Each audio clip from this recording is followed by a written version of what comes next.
Magandang araw po sa ating mga minamahal na kababayan. Sa susunod po ng linggo, may mas malaking bawas sa presyo ng langis. Dahil dito, bababa ang diesel ng humigit kumulang 24 pesos at 94 centavos kada litro.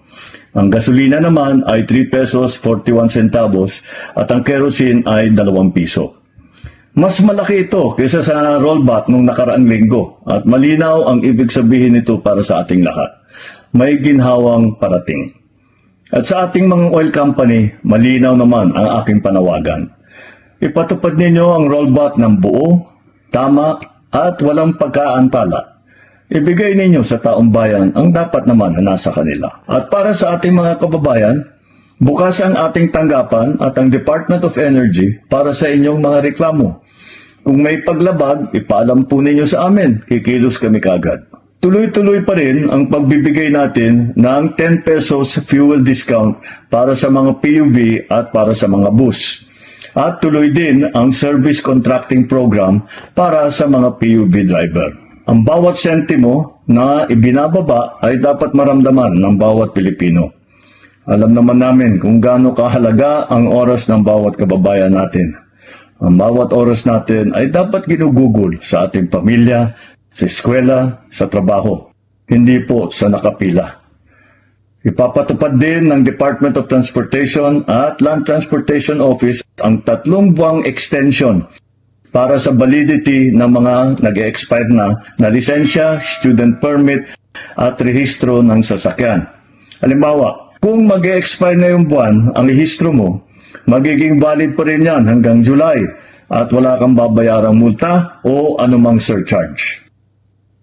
Bukod sa driver's license at sa rehistro, extended din ang validity ng mga student permit at ang mga conductor's license.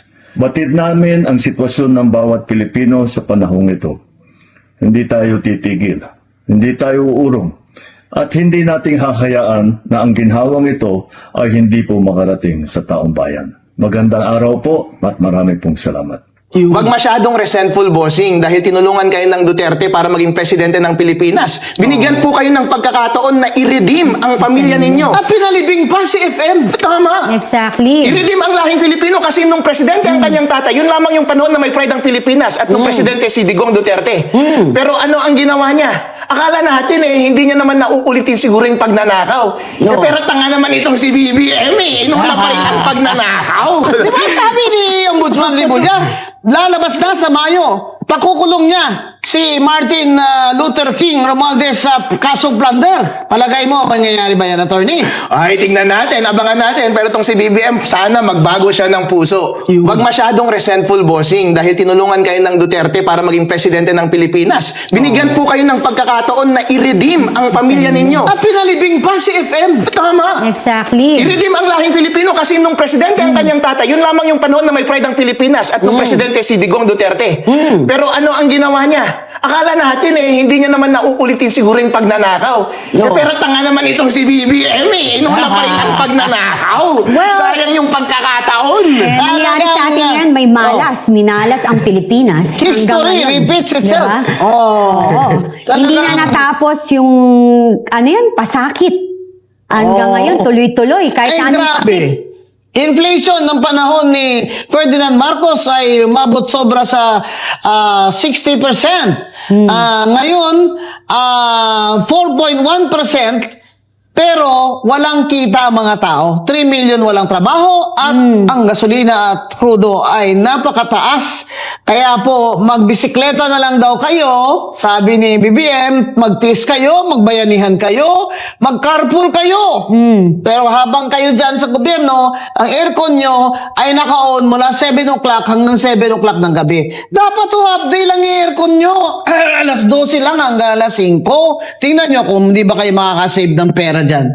Di ba? Kaya tinawag kaming Solid North. Solid North, BBM kami, pero Solid North, Duterte rin kami. Yun na. Hindi nyo ba maalala? Noong 2022 kayo nanalo si BBM dahil sa Duterte kasi love namin silang dalawa. Oo. Na yung Vice Mayor, pag-isapan natin ang impeachment dahil ito ang talagang project ni Sandro Marcos. Ito ang kanyang pet project as majority leader. Siyempre, pinapabaliwala niya yung kanyang hindi nga siya nagpapakita dyan di ba? Pero sa totoo lang, hindi pa ho umaatras si Martin Romualdez sa kanyang ambisyon na tumakbo maging presidente ng Pilipinas sa 2028. Kaya itong impeachment na ito kay Bibi Sara ay isa sa kanilang major project para po ma-disqualify ang Vice President o kaya ay bumaba ang rating niya sa mga survey. What do you think, Attorney Respicio? Alam mo, sa totoo lang, Attorney Guanzon, kaya tinawag kaming Solid North. Solid North, BBM kami, pero Solid North, Duterte rin kami. Yun na. Hindi nyo ba maalala? Noong 2022, kaya nanalo si BBM dahil sa Duterte kasi love namin silang dalawa. Yun. Ang nakakalungkot lang kasi, yung dalawa naming daddy, yung daddy namin at mami namin ay nag-aaway. Bakit mo inaway BBM si Sara? Ngayon tuloy, napipilitan kaming mamili sa inyo. Pero sa totoo lang, hindi naman kami namimili Love namin si BBM. Hindi mo matatanggal yan sa kulay namin at sa dugo namin. Hindi naman siya kaming tatakbo, sentiments namin. Pero hindi siya tatakbo. Ang tatakbo Tagalite. Tama. Pero hindi ibig sabihin na kapag inaaway niya yung nanay namin, ay magagalit dapat kami sa nanay namin. Hindi. Love namin si Sara. Kung ang pinupush niya ay yung pinsan niya na hindi naman Ilocano, na hindi naman maitim, na hindi naman namin kakulay, na wala naman kaming affinity at sentimiento. At hindi rin waray. Hindi rin marunong yan magwaray. Ay, hindi rin namin kilala yan Sino ba yan? Sabi nila buhaya pero mas mukhang baboy. Pero hindi yan kilala doon sa norte. Kaya hindi yan iboboto. BBM, nagsasayang ka lang ng oras mo sa pagpropromote sa kanya at paninira sa kanyang potential na kalaban. Imbes, ang ginawa mo sana ay yung Pakulong ipinangako mo. Yung pinangako niya before, madam. Kasi di ba hindi maganda ang pamilya niya? Ipakulong. Alas 9 ng gabi, manonood ka na. Yung napag-usapan kanina, para kinabukasan i-implement. Bakit ko ikinukwento yun? Mahalaga kasi yun. Yung mabilis ang aksyon, mabilis ang kilos. Why? Kaya ko nasabing mas mahirap nung COVID-19 kasi economically affected tayo tapos may threat sa buhay ng tao. Meron tayong kinakaharap ngayon sa krisis sa enerhiya, sa gasolina. Nagkaroon din tayo ng kinaharap noong, ikaw din ang mayor, pandemic. Oo. Papaano mo i-rate? Or alin ang sa tingin mong mas mahihirapan ka doon sa pandemic o ngayon? Kasi Mahirap yung pandemic. You know, kami nila PRRD. Ito sabi ko naman sa inyo, I have to give credit where it's due. Si PRRD, alam ba, maga ngayon, di ba? Maga. Kami mga Metro Manila Mayor, Secretary Anyo, DILG, General Lim, MMDA. Titira kami ng mananghali, meeting. May pasya.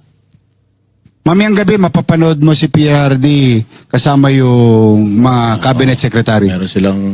Yung pinagpasyahan namin, re-recumpirma nila. Ibig sabihin, ang ginagawa ng presidente ni President Rodrigo Roa Duterte at that time, kukonsultay muna yung lokal. Pag nagkadali na, maliwanag na, i-implement na ni... nung gabi na yun. Kaya tinatawag na, bukas na ba barbershop? Tawag namin ito barbershop. Nasa sitio lang ako natutulog Pag alas 9 ng gabi, manonood ka na. Yung napag-usapan kanina, para kinabukasan i-implement. Bakit ko ikinukwento yun? Mahalaga kasi yun. Yung mabilis ang aksyon, mabilis ang kilos. Why? Kaya ko nasabing mas mahirap nung COVID-19 kasi economically affected tayo tapos may threat sa buhay ng tao. Tapos walang playbook. Walang playbook. Okay? Ngayon, ito ba'y minamaliit ko, itong crisis na ito ngayon, yung oil crash? Hindi. Kaya lang may playbook to. 1973. Nangyari na to 73 o 79. Basta 1970s, may playbook na to sa mundo. Yung OPEC ba yan? O APEC? kaya nagkaroon ng OPEC, yeah. Oo, di ba? Nagkaroon na ng incidente ganito. Hindi nga lang gera, pero pareho ang epekto. So ang point ko, ngayon ang problema lang natin ekonomiya. Pero walang threat sa buhay. So kaya hindi pwedeng ipagkumpara. Yung minsan may nakikita ko, weak si Marcos, strong si Duterte. May mga ganun eh. May mga nakikita akong mga pagkukumpara. Hindi. Magkaiba ho yung sitwasyon. Noong araw, maswertihan mo, yung sitwasyon, nagkataon na yung leader noon, sanay na mabilis ang kilos at mga tao niya, mabilis ang kilos. Kasi there is yung clock umiikot pero alam mo may namamatay. Alam mo na eh. Alam namin lahat eh. Bawat minuto may namamatay. Dito, kailangan maging maingat ang pagpasya sa ekonomiya kasi hindi ka naman pwedeng agad-agad na re-responde, magre-react on economic policy na nakalatag na at meron ng magandang resulta, nagka-hiccups lang o nagka-bump o yung sa kalsada ba, yung nalubak ka lang o ililiko mo na, hindi po pwede basa-basa. Kailangan mag-ingat ang mga ekonomista.